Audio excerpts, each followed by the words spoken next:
What's up? What's good? What's going on, everybody? It is I, the actual King Smith, along with Michelle Early, and we are the hosts of the King M.E show. I'm one half of this thing, King. You said who I am. I missed y'all. Hey, y'all. We here at the King M.E show attempt to offer a real outlook on a healthy relationship, real being relatable, Entertaining accountable. and loving. It looks like everything is good to go. And y'all don't know what What's going goes on behind the scenes to make this thing work out. We are a two people show, and on? Only one person does work.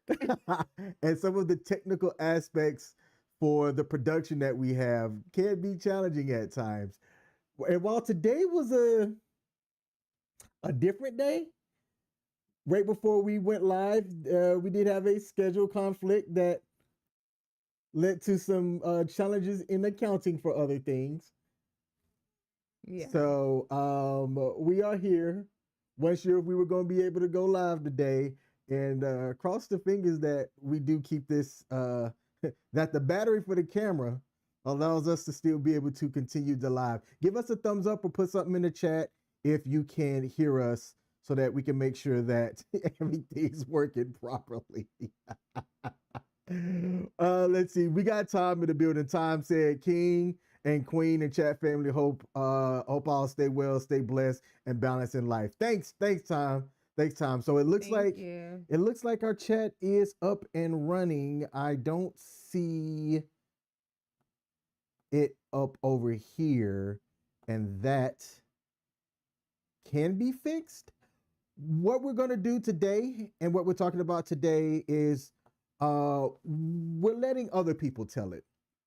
People out there, and one of the reasons why we started this channel, several people talk about how trash the dating marketplace is, about how difficult it is to find somebody that's compatible with them. And even as of today, Michelle and I had continuing conversations about things as we, is it assess our capability? How would you say it? Like, as we try to make sure we have a proper understanding of ability. I don't know how to properly say it. How would you word our conversation today? I think I think one of the greatest things about any relationship is that you should always constantly keep emotional inventory, I guess I would say.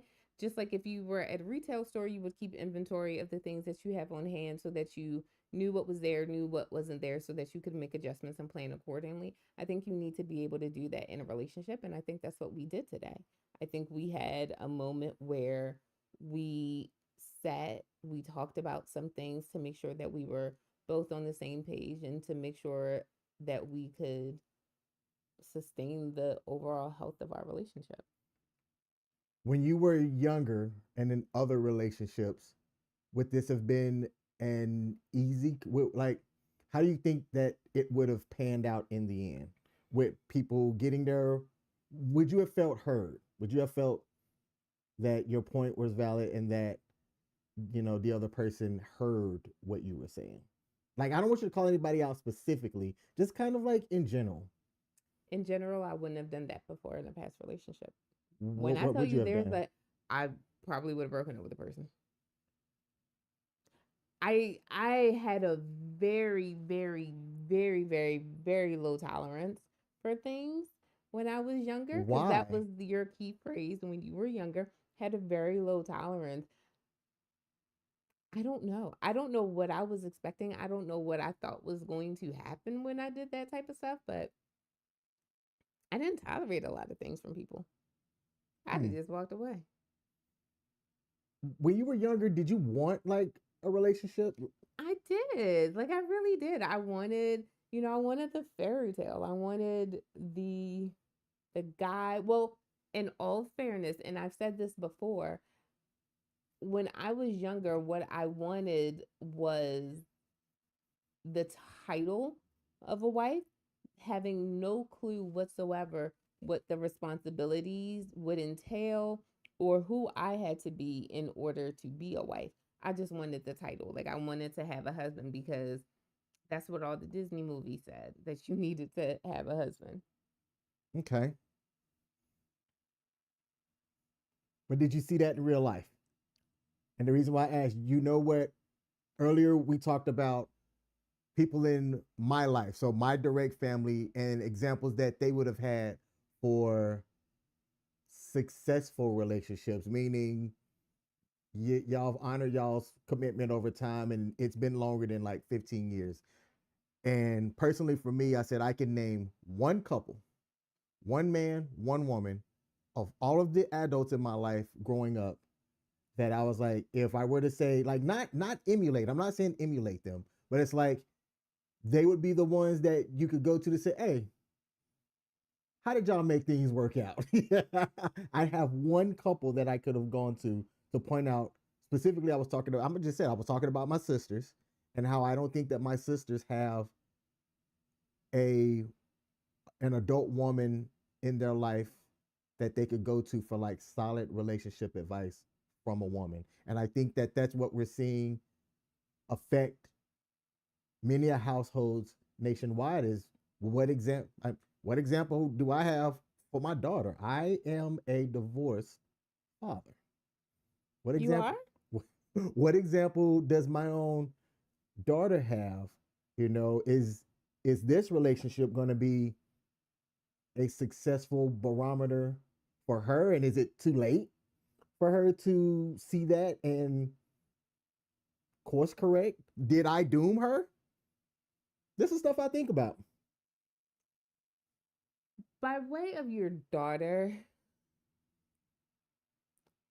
she has, on neither side of your family, on neither side of her family, does she have an example of a couple who got married once and stayed married forever? She doesn't have that. The oh mm, I said what I worded it yes, carefully. no, thank you, thank you. I had to sit back and think about it. She has some people who are on their second marriage And who it's have been been the only, together for a really, really, really long time, or at and least it's the all of only her people lifetime. that she knows. Yeah, Mm-hmm. yep, yep. But no one who's on their first.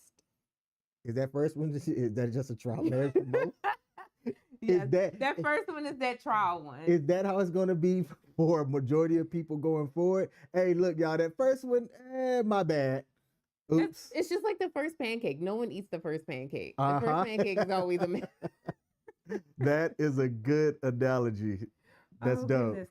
But you know what today is? It is the first Monday in November. It is the first Monday in November. Alrighty, you ready? Yeah. Okay.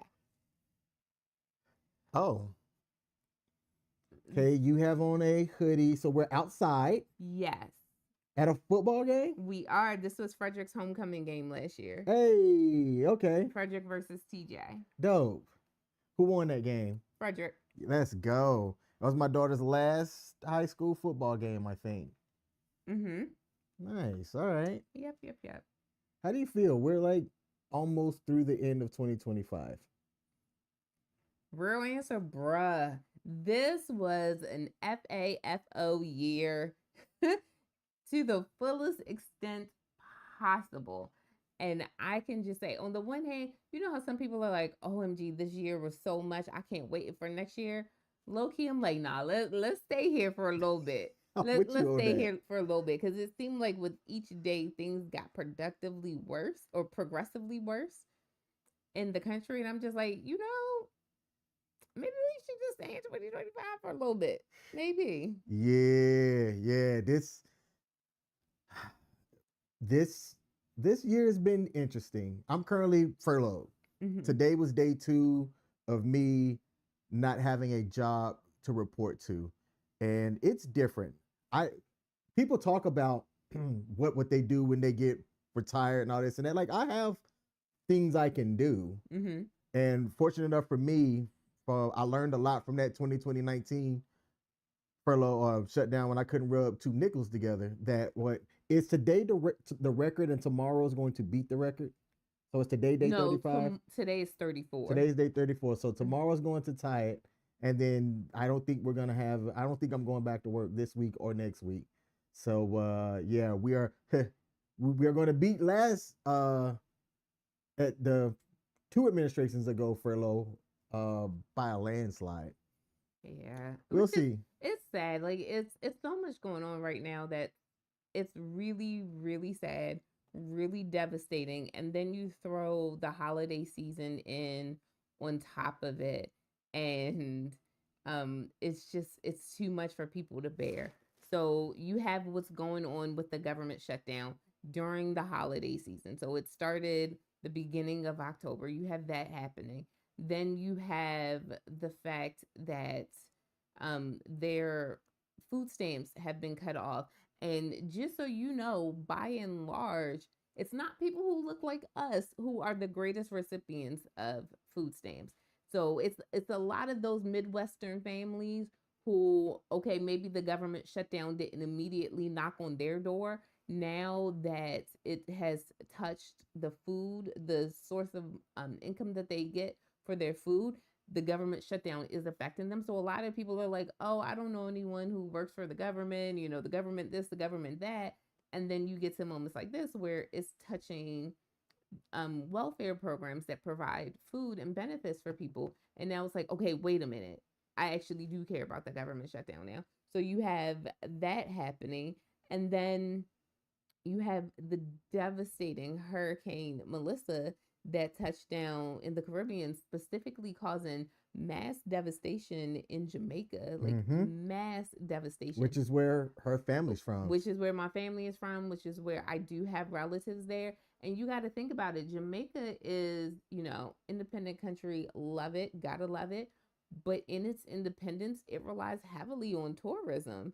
And no one's going to tour a place that has currently received such devastating effects from a hurricane. So who knows how long it's going to take to build back up to at least a modicum of where they were before. Suggestion: stay off of social media. You don't want to hear what entitled Americans have been saying about Jamaica post Hurricane Melissa. It's bad. I do not want to hear about it. And I don't even have to wonder because the same things those were probably the same things that were said after, and I can't even remember the name of the hurricane that touched down in Puerto Rico that devastated them, and Americans didn't want to help out our American territory. I'm like, Puerto Rico is an American territory. Like, that's us. That's the equivalent of like something happening in Georgia. But I mean, who am I to talk? Because when stuff happened in New Orleans, people didn't want to help there either. And I'm like, that's America.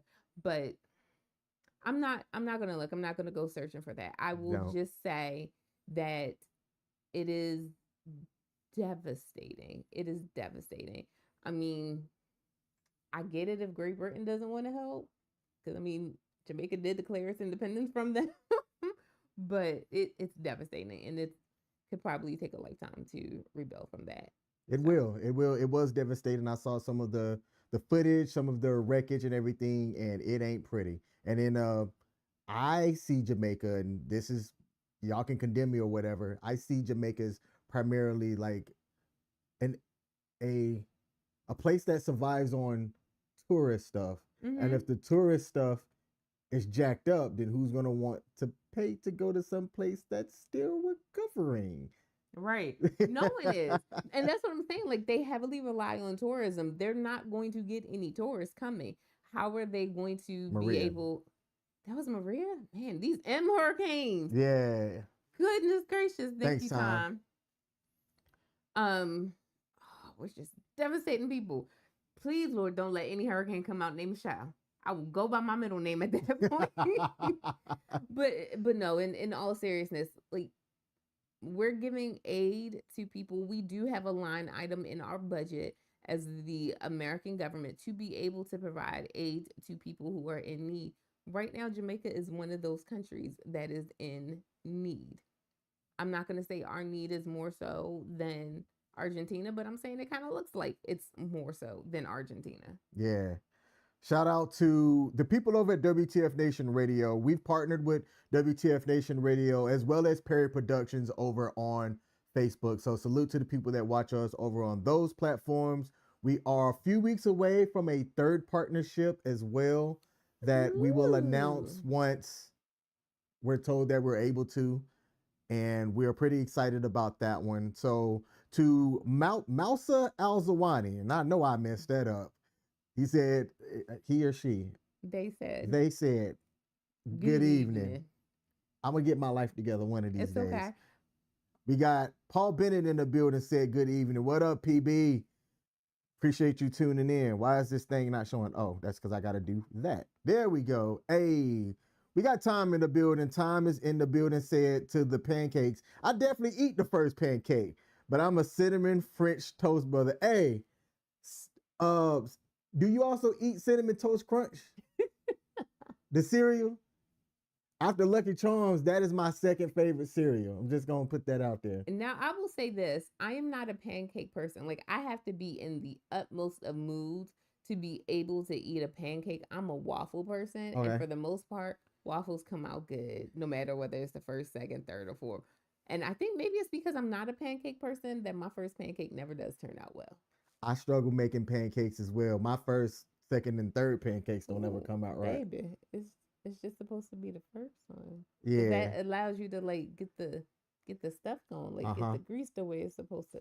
Yeah. Oh, I'm sorry, baby. That's all right. But if I could get to Cracker Barrel, get me some of them crispy edge pancakes, I'd Yes, be because if on you're it. gonna eat a pancake, it better have crispy edges. The only time I eat a pancake and it doesn't have crispy edges is if it is from IHOP and it's a what's that thing called? A chocolate chip pancake. Before you were born, there was a hurricane, Michelle. How old do you think I am, honey?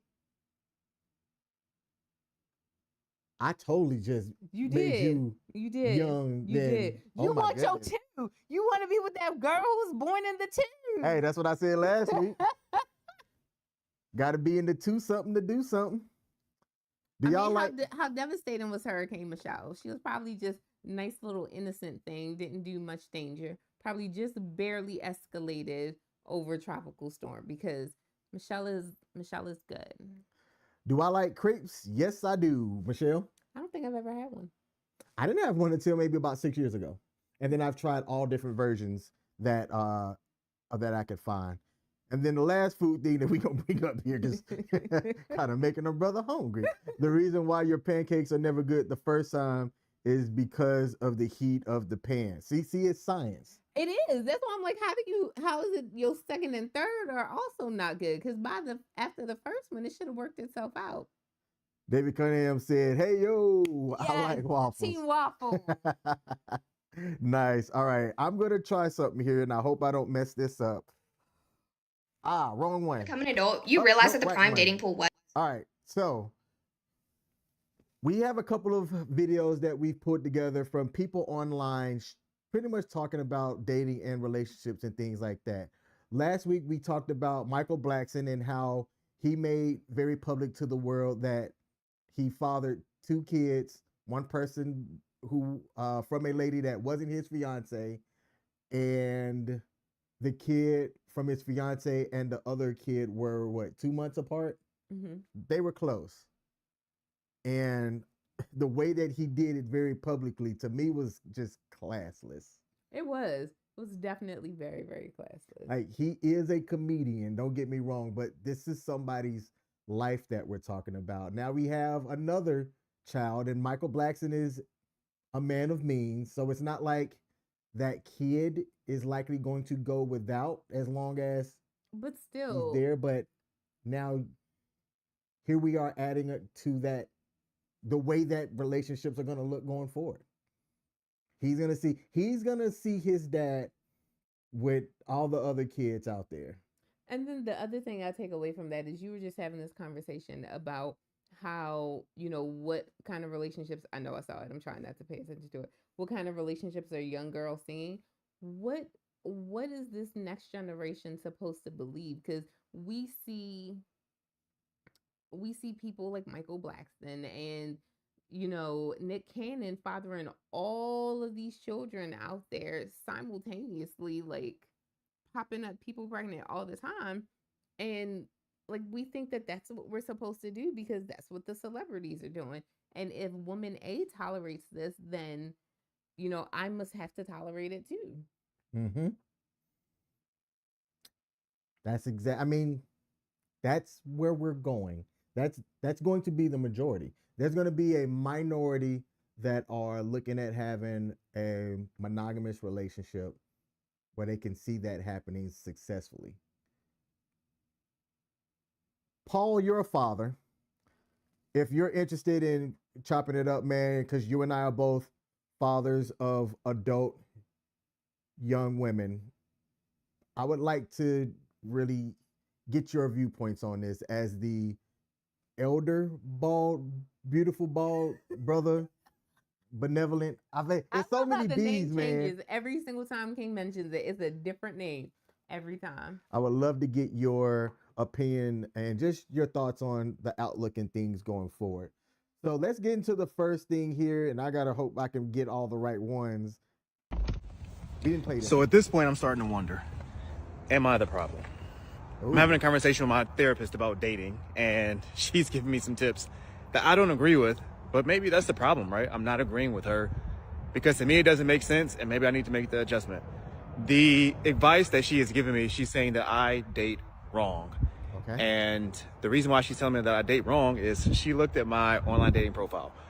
Backstory, a lot of my crazy dating stories come from online dating, which could be the problem as well. But hold on. Okay.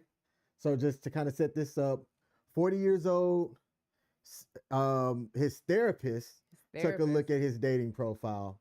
Okay. And did he say she? Like She. Okay. Yeah. So his therapist, who is a lady, took a look at his dating profile. He says that part of his problem is that it's been primarily online dating. You and I did not meet online dating, but we both did experience that online dating platform. Correct. And as you say, Hinge brought us together. We met IRL. And I'm going to tell you, besides like one or two, can we be honest? Can we be honest? Can we be honest? Honest, open, and transparent. Shout out to the real precious. Go ahead. We've talked about this on our live stream, but remember when, before you and I became exclusive, what'd you ask me? If there were any women who might feel some type of way that you were off the market. The two that I identified that I was like, yeah, I'm gonna have to have a conversation. Those were people that I didn't meet online. I met them in real life. Okay. So your setup had me thinking it was supposed to be something devastating. Like no, it just that was an element piece to it that I don't think you were aware of. So I was introducing something new, but it was new as it was pertaining to and relevant to what we're talking about. And what I mean by that is like the ones that were working for me weren't people that I met online. It was people that I met in real life. I don't know if I told you, one of my exes, the one that I lived with, he and I met online. We actually met, like, flashback. We met. I gotta get comfortable, so story whatever. time. We met on Black People Meet. Oh, you went back. Is that website still active? I hope not. I think it is, but I really hope not. But no, we met on Black People Meet. I had a profile on Black People Meet.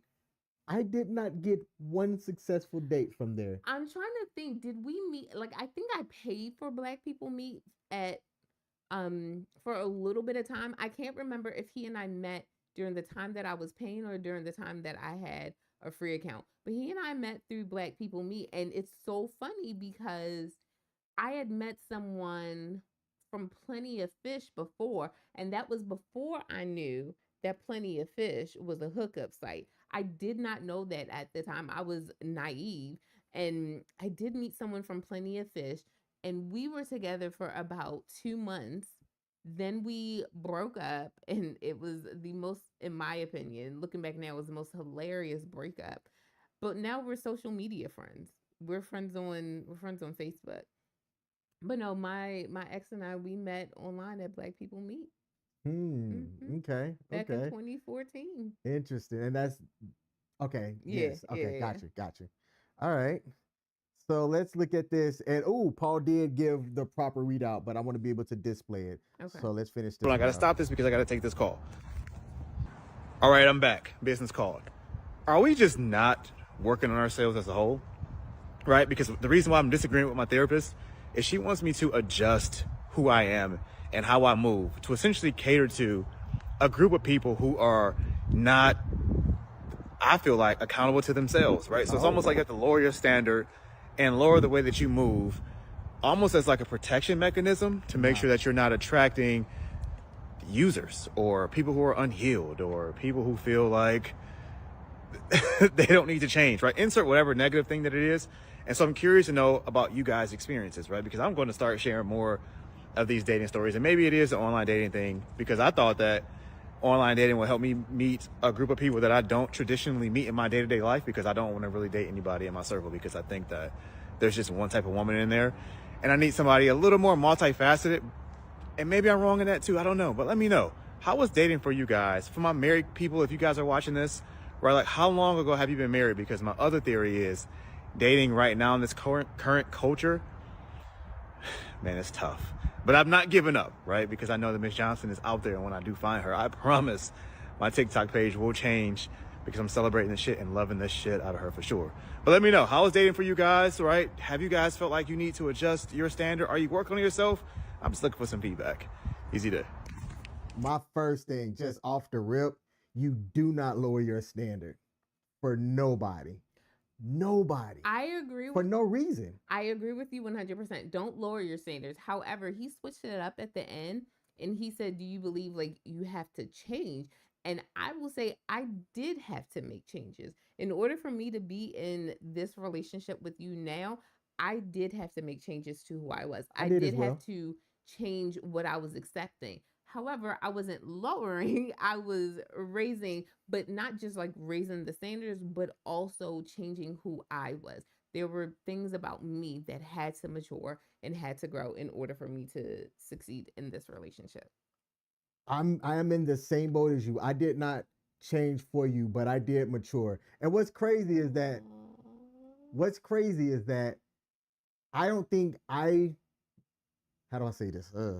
I believe it so much so as that it's been told to me Oh yeah, by everybody. everyone is always like, "Oh man, you two, like you're so different now that you're with Michelle," and I'm like, "Tell." Like, I want to hear more of this. And like people aren't saying this like just around her. Nah. I've had some of my peers and people that when it's just us one-on-one fellas chopping it up, it's been told to me that way. And other like ladies that I'm cool with that have also said the same thing too. They're like, "You weren't doing this, prior to her, blah blah blah. You were like this, and you're a little bit more whatever." And I'm like, first of all, I'm a thug, gangster, all right, no gangsta.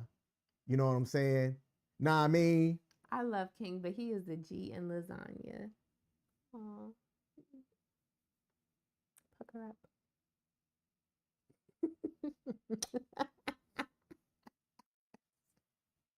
this one makes me laugh. I love you. So that's what I have to say to him. Yes, most people are saying that dating is different. It is all. I love it when you just cut yourself off, because I'm like, what is he about to say? He's about to go in real deep, because when he cuts himself off, y'all, I'm not gonna go fire there. about to come out. I'm not gonna go there. Or Just he won't say. no. I'm looking Okay. at the time, and I'm just not gonna go there. The main thing that I have to what the guy just said, I am gonna say this. Okay. This is why a 40-year-old man should get with a 20-something-year-old woman. This is absolutely One why. in the two. Right There's here. a two at the beginning. Right there is exactly why. Because when you talk about people that are unhealed, what are they unhealed from? They're unhealed from all of the salamis that they've gotten on from their 20s to 30s, and then they're trying to fix it in their 30s and beyond, and they're coming to these men that these men in their 40s, most, now I'm not going to say most, a good bit of, I would say a majority. When I say a majority, those that are eligible that you would recommend, all of that jazz. They're now trying to get out here in a dating pool that have ran through ladies out here that are traumatic. And when you're looking at the unhealed, I think there are more unhealed women than there are unhealed men. I'm just going to say it. So this is why age gap relationships should be a thing. Which is why King's motto is hashtag if you were born, if your birth year begins with a 2, you can come on through. Now, if for some reason this thing gets clipped before this part, go back and watch the whole thing because it's not going to make sense. So I just want to throw that in there. If you don't watch our shows, but you just catch the clips, most of them are not going to make sense. Like it'll have a 1 minute, a 60-second clip, and about 45 of those seconds are cohesive, make sense, coherent, all that good stuff. And then the additional 15 seconds make absolutely no sense out of context. So that's why you got to catch us live and like just watch so that you can know what's going on. But King is just joking about I'm just joking about King being with someone in the 2s because obviously there's a 1 for my birth year. I love what has been said thus far. First, we have Paul Bennett who said there's a difference between lowering your standards and eliminating unrealistic expectations. Wholeheartedly agree. I personally, and I'm not speaking for anyone else, just me, I had unrealistic expectations. I had a belief that I didn't have to do anything, that I was the prize, and that the man was just going to come along and he was just going to change my life and change my last name. And like, that's it. I didn't have to do anything. I didn't have to compromise. I didn't have to change anything about who I was or anything like that. That was unrealistic. That was very, very much unrealistic.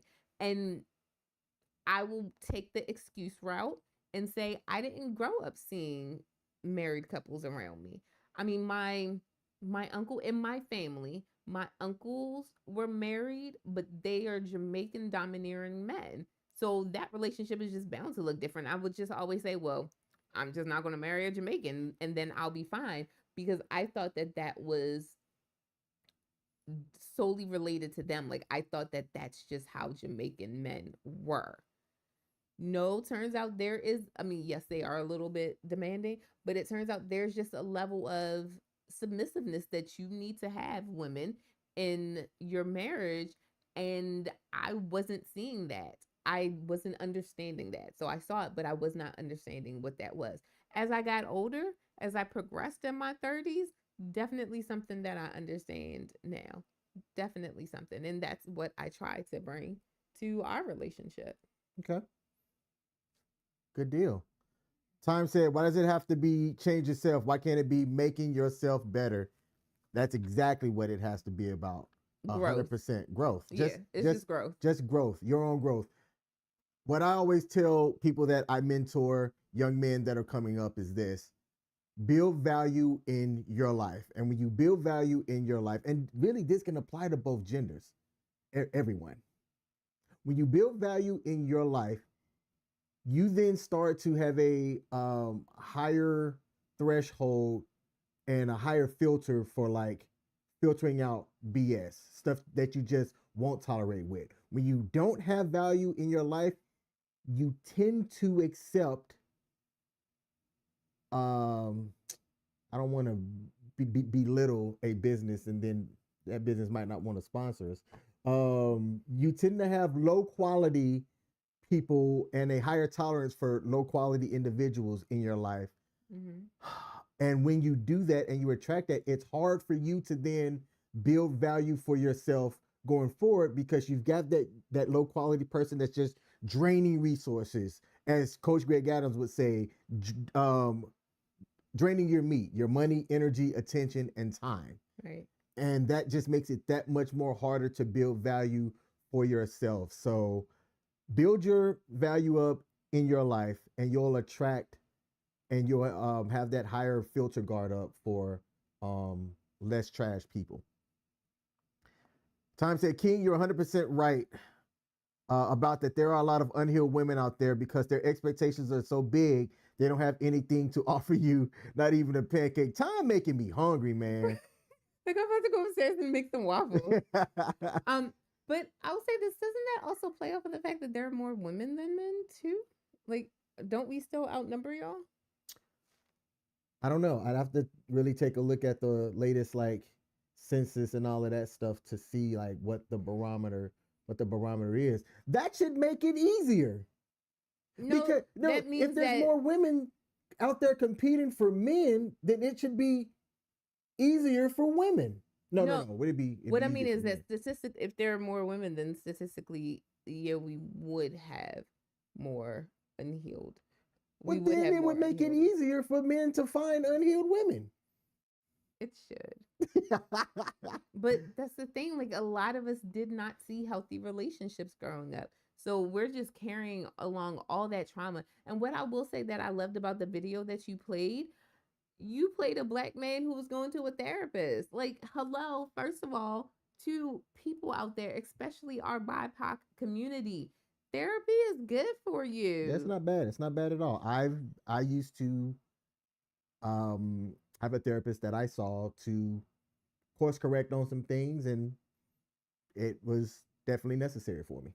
I will say I think for me, the funniest part about me is that I do have a therapist. I've been seeing this therapist for 5.5 years. It is the longest therapeutic relationship I've ever been in. And my therapist is a white man, a 6-foot-something white man, married with 2-3 kids. Let me ask you a question, and you don't have to answer this. Was that by choice? That I saw a male therapist? That you saw a white male therapist? Given what you've shared with me about your viewpoints on some things. If you do the math, when I started seeing him, it was during COVID. So I'm gonna be honest, and this is no disrespect for him towards him. During that time, therapists were kind of slim picking. Like, if someone had an availability, you took it. And at the moment, at that time, I needed to talk to someone. He had an opening. I took that opening. Considering the fact that it was a white male and not a black male, yes, I did stay with him. And to understand that you have to know a little bit about my past, that's why King was asking. I have trauma related to older black men. And I'm going to jump in here. You've talked about that on the King and Me. Okay. But I didn't want to add anything like new that wasn't discussed that I wasn't sure about. But that part was shared. Okay. That part was shared. So I shared that I have trauma related to something that happened to me, which causes me to experience a little bit of PTSD with older black men. That's what you said. So when it came time to see this therapist, I was fine with the fact that it was a white man, because I was like, that's taking off like one of the things. And that's no disrespect or anything to my therapist or to black men by and large. Okay. We've got Tarika in the building. I didn't see her earlier. Appreciate you for pulling up, Tarika. Commented. See, over at WTF Nation Radio, is it the 1 week left for the Marine? Hey, we got the 250 years in about a week for our U.S. Marines. Happy early birthday. So happy early 250th Marines. Devil dogs out there. Mm-hmm. David Cunningham said, these days women are keeping their maiden name and adding their adding their spouse's last name to it. So like if your name was Michelle. First of all, I'm not a good example. Why not? You take me to the courthouse, that last name will be gone before we even say I do.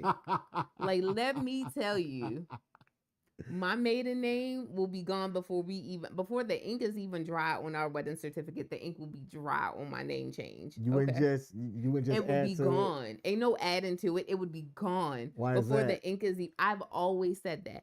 That has been when I knew at whatever age that was that I wanted to get married. I always said my last name would immediately become my husband's last name. There's no ifs, ands, or buts about it. There's no hyphenating. There's no nothing. I low key, like when I tell you I had these things set out, when I was younger, I wanted to be a doctor. Like I had it in my mind that I was going to be a doctor, which is why I had to be married in my mind by 25 because I needed to be married before I finished my doctoral program so that my doctor, whatever, would be my married name and not my maiden name. This last name, and it's early, so it's not a secret. My last name is early. That thing was going to be gone with the quickness when I got married. What's up? It sounded like you had a plan. What happened to that plan? I realized I wasn't wife material at that time in my life. And I feel like that is something I had to own. Own. I was not ready to be a wife. I don't think I not I don't think I am confident in the fact that I would be a bitter divorced woman right now had I gotten married in my 20s or even the beginning part of my 30s. I was not emotionally mature enough to handle being in a relationship. So hear that you can be chronologically an adult and emotionally a juvenile. And I was not in a place where I should have been marrying anyone. And I would be that bitter woman. I'd have all these kids, and all these could be one. And I would I'd be like mean. I'd be that stereotypical black woman, that stereotypical islander. Like, I know that that is who I would be because that is all I saw growing up. Okay. 1, 2, 3, 4 Pitney hanging off the side of my head. Like, that is who I would be. And I'm glad that that didn't happen. But I still hold true. Should you ever decide, we need to have a little date at the courthouse, I promise you I'm going downstairs or wherever it is to change my name first before we even go upstairs. No doubt. And Paul said, it is the bold and the beautiful, beneficent, benevolent, bald brotherhood. I'm going to learn that by the time you and I link up next weekend. By the way, Paul and I and his fam are going to link up here, and I am looking forward to it. You know I'm coming too, right?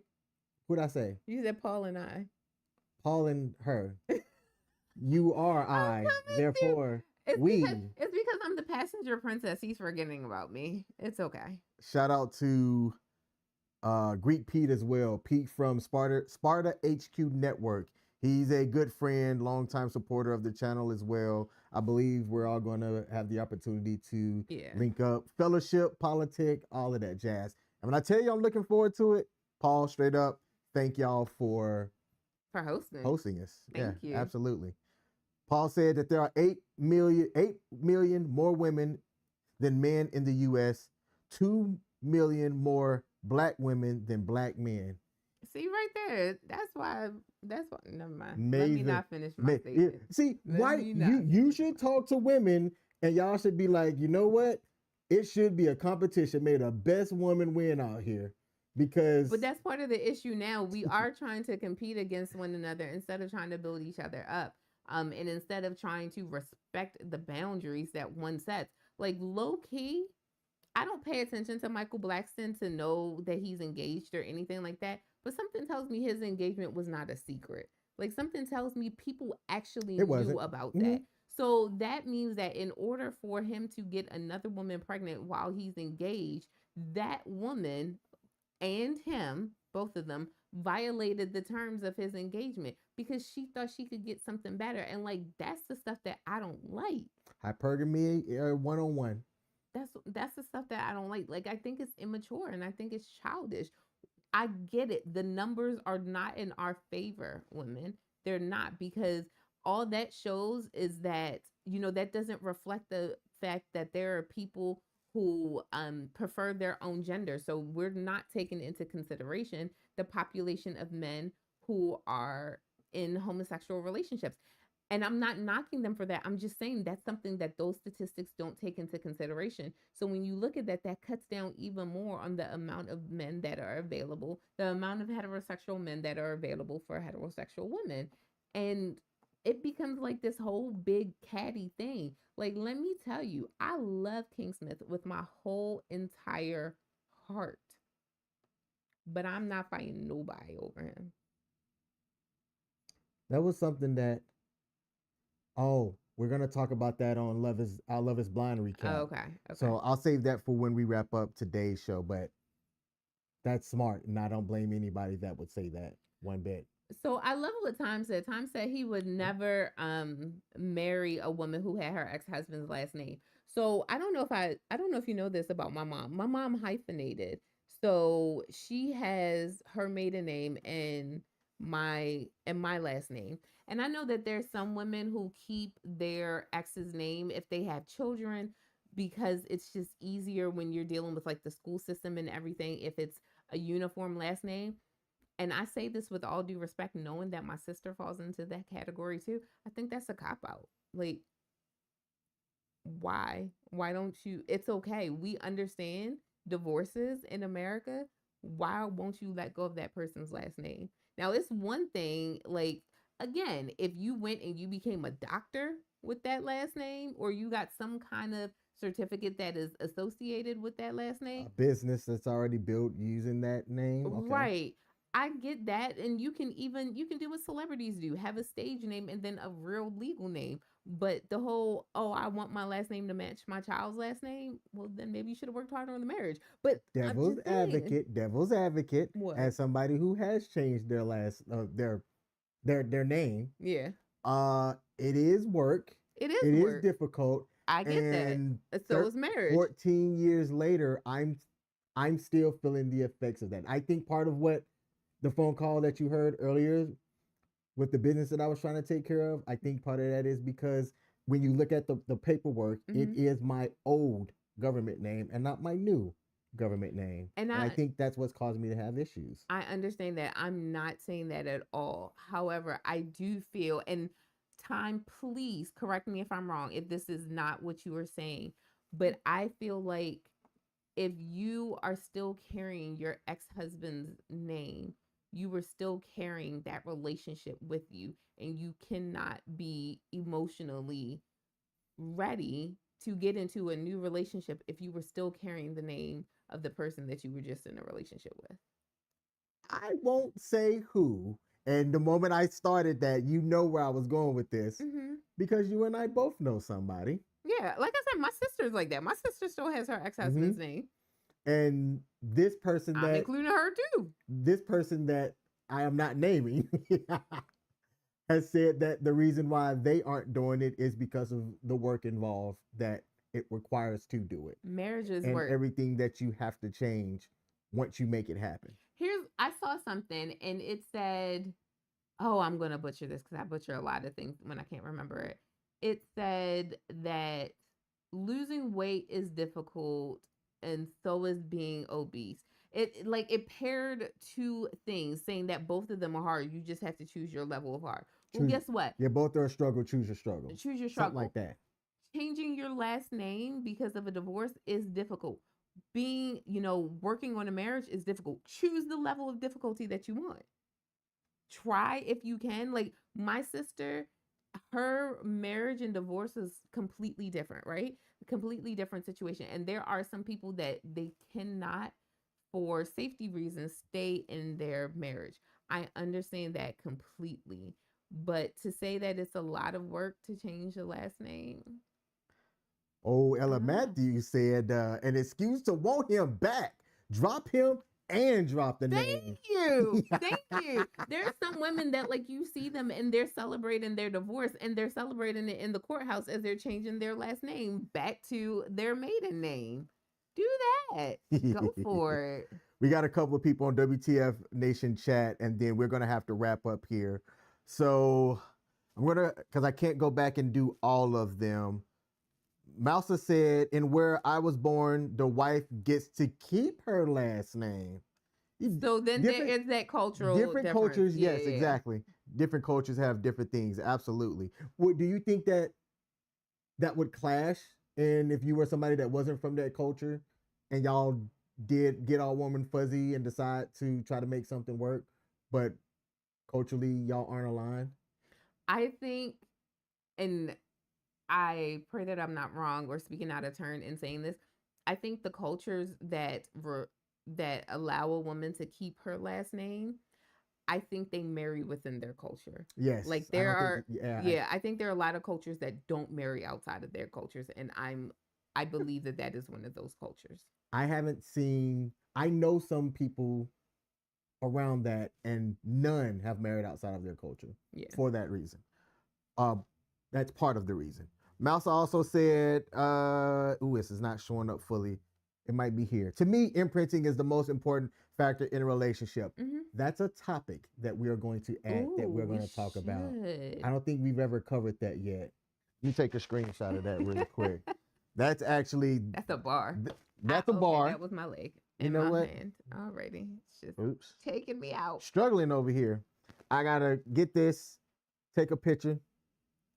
And that's going to... Look, Shout out to our co-producer for what we're going to talk about 2 weeks from now.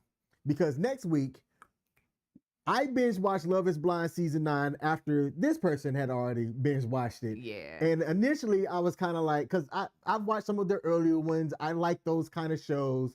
I didn't realize that season 9 was out. So when I did watch it, I was like, oh, we got to talk about this. Gotta talk about it. So that's what we're going to do next Monday when we come back live, the second Monday of November.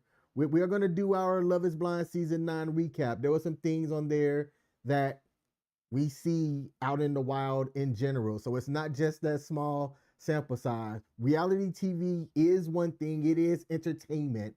Yet at the same time, this is one of those things where art imitates life. So there are some things that we're going to highlight. So if you are somebody that watches that show, tune in because we would love to hear y'all's opinion on some of the things that we are going to highlight. Please and thank you. Let's look at some of these other comments, and then we've got to get off air for the Monday edition hosted by Ice on WTF Nation Radio. Time said, let's see. Oh, first of all, Mouse on WTF Nation said, dating in America was extra hard for me. I want you to come on because you're somebody that's like, I'm going to assume some things, not from here, that then moved here. So you've experienced dating in other areas. Yeah. I would love to get that experience if you're willing to do that. If not, shoot me an email at king@wtfnationradio.com or thekingandmeshow@gmail.com. I'd love to get your inputs on just the different cultures. Time said, Queen.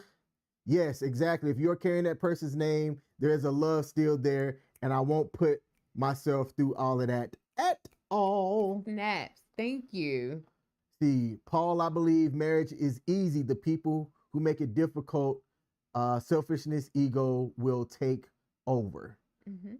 And also Time right here says, I never watched that show before in my life. I heard about it. People talk about it all the time. And that is why I believe a marriage is a failing because love is blind.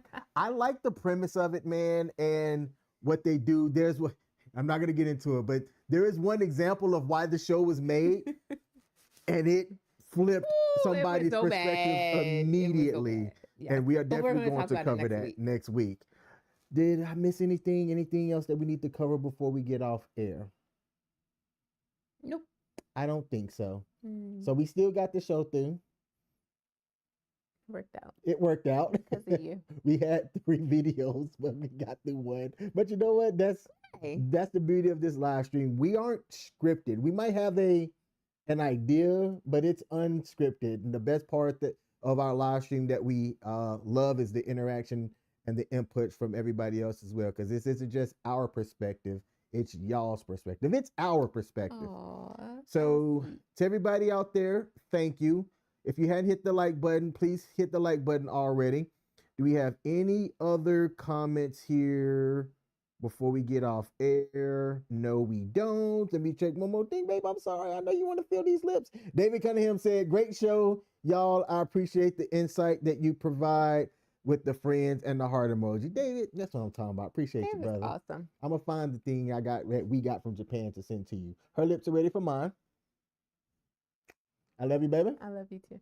And we out, y'all. Peace. Bye.